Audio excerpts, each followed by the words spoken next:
What's happening is not looking at fraud, waste, or abuse. It's just coming in with a sledgehammer when a scalpel would be necessary. Hi, I'm Julie Cakici. I was a contractor with the NIH's All of Us research program. I was a health science policy analyst with the policy office in our team for ethical, legal, and social implications. My job was essentially to ensure that the program was keeping its promises to protect the almost 850,000 research participants who signed up and agreed to share their DNA and medical records. It was just before 4 p.m. and I was working on a presentation and I got a call from my contracting agency. I recognized the number and I immediately thought that there's no way that this could be good. So I answered the phone, and the man who had called was clearly unhappy and upset about this. And he immediately started by apologizing for doing this with such short notice late on a Friday. But he told me that my contract had been terminated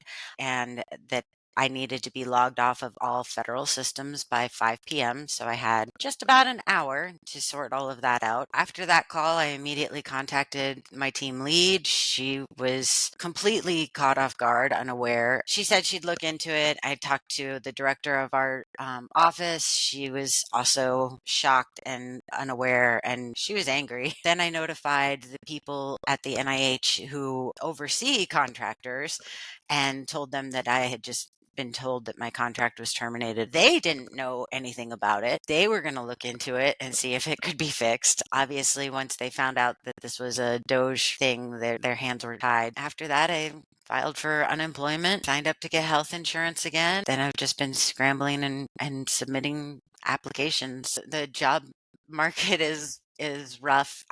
You've got tens of thousands of federal employees and contractors who are super well qualified. We've all been basically civil servants. We didn't get the highest salary. We wanted to do something that made lives of people in this country better. And so it's a hard change to think about, like going into industry. Probably like the most likely transition would be to go and be a professor.